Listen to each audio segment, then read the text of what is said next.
specialize in it or how that happened on accident, and then why you should consider it for your business as well. Who you should go after on that platform, how to make it work.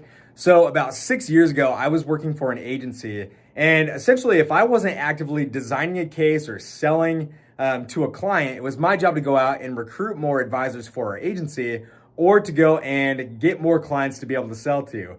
Now, at the time, I had $0 to be able to spend on ads. I did not have any marketing training other than working for a marketing company as an account manager, where I was able to do some things like designing some direct mail campaigns, email campaigns, and things of that nature. So I knew that I was good from the creative side, but as far as actually going out and getting real clients, this is my first real dive doing it on my time and my dime.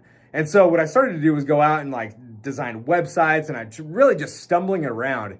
And in the process, what I realized is that if I was looking to go after a successful professional, if I was looking to find a business owner to be able to work with, that I didn't necessarily need to be good at creating ads. I just needed to be good at relationships, being able to talk to people. And so going out and trying to figure out, okay, how can I message people? How can I connect with them? That's when I stumbled on LinkedIn in the process. And what happened is I realized that if I connected with somebody on that platform and I actively took the time to be able to develop a relationship with that person, is that I could get a real conversation going. Now, think about that in the real world. If you're going to go try to work with a doctor, if you're trying to work with a successful business owner, you're going to run into a lot of gatekeepers along the way. You've got people in place, secretaries, administrative assistants who are specifically designed to keep you away from that person. But if you're able to utilize a platform like LinkedIn and strategically have a conversation with that person, so not just talking about the weather, not just talking about their kids, or not just talking about the next holiday, but have what I like to call conversational selling, you're able to encourage and entice that person to take action and to get them inside of your follow-up systems, inside of your nurturing systems.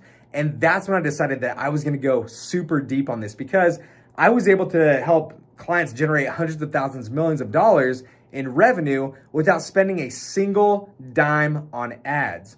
Now, coming full circle to how do you actually use it today? So number one, if you're going after retail clients, you got to be able to identify who that person is. So let's say I want to work with business owners. I want to work with construction companies. I want to work with real estate agents, whoever it might be. You need to be able to identify that person, or you need to be able to identify the person who has the clients that you're looking to work with. So for example, if you're going to work with a CPA, as an example, they've got a lot of clients underneath them. So if you develop a relationship with that CPA, you're able to develop a partnership with that CPA to where you're going to be able to get access to their clients. So that's one of the best ways to be able to utilize LinkedIn. Now, when you're going out and do that from a tactical standpoint, you do not want to just try to, get meetings inside of the direct messages there. You don't want to be sitting there saying, hey, let's have a 15-minute virtual coffee chat, or hey, let's get on a 15-minute discovery call. Yes, you can occasionally book appointments that way,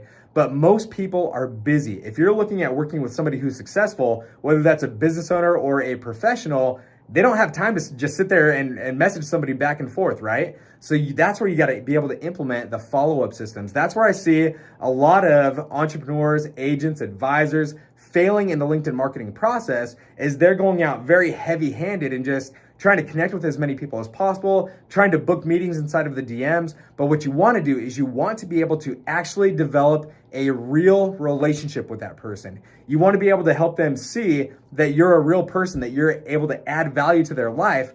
And that's how you're able to encourage them to take action. That's when you start attracting them to you as opposed to chasing them. So if you guys have any questions, if you want to figure out how you can work with business owners, successful professionals without spending any money on ads, let me know.